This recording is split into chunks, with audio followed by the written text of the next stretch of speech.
पाठ 16 विराम चिन्ह पंक्चुएशन। मन के भावों को भली भांति प्रकट करने के लिए विराम चिन्हों का ज्ञान होना आवश्यक है। विराम चिन्हों द्वारा भाव की स्पष्टता में पर्याप्त सहायता मिलती है। जैसे घोड़ों को रोको मत जाने दो, घोड़ों को रोको मत जाने दो। विराम का अर्थ है रुकना।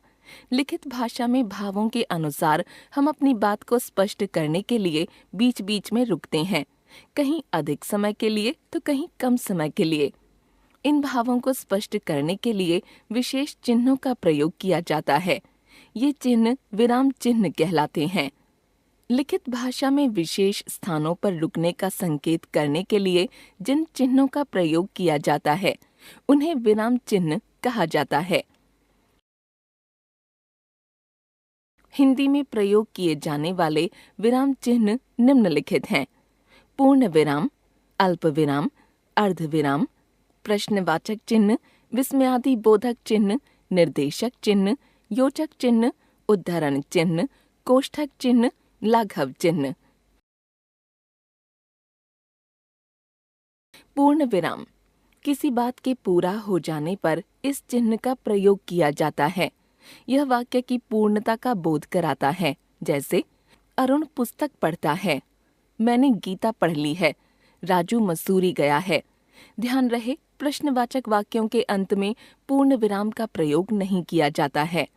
अल्प विराम, पढ़ते या बोलते समय बहुत कम समय के लिए रुकने के लिए अल्प विराम का प्रयोग किया जाता है। जैसे नेहा, अंशु, अंजलि और अनीता आई हैं। रीना परिश्रमी है किंतु उसकी बहन आलसी है। अर्ध विराम, अल्प विराम से कुछ अधिक समय तक ठहरने के लिए जो चिन्ह लगता है उसे अर्ध विराम कहते हैं। जहाँ दो वाक्यों के अर्थ को उनके पास के संबंध से अलग अलग किया जाए वहाँ भी अर्ध विराम का प्रयोग किया जाता है। जैसे कृतज्ञता मनुष्य का गुण है, कृतघ्नता दोष है। मणिक आज नहीं रुकेगा, किसी ने उसकी बात नहीं सुनी। इसका हिंदी में बहुत कम प्रयोग होता है। इसकी पूर्ति अल्प विराम द्वारा कर ली जाती है। जैसे राजेंद्र ने बस पकड़ी, स्कूल पहुंचा, उपस्थिति लगवाई, फिर कक्षा में गया।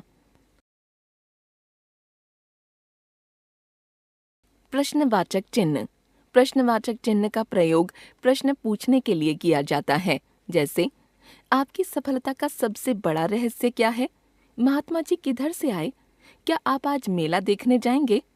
विस्मयादि बोधक चिन्ह, हर्ष, खुशी, शोक, दुख, विस्मय, आश्चर्य, ग्लानि, लज्जा आदि भावों को प्रकट करने के लिए जिन शब्दों का प्रयोग किया जाता है उनके आगे जो चिन्ह लगाया जाता है उसे विस्मयादि बोधक चिन्ह कहा जाता है।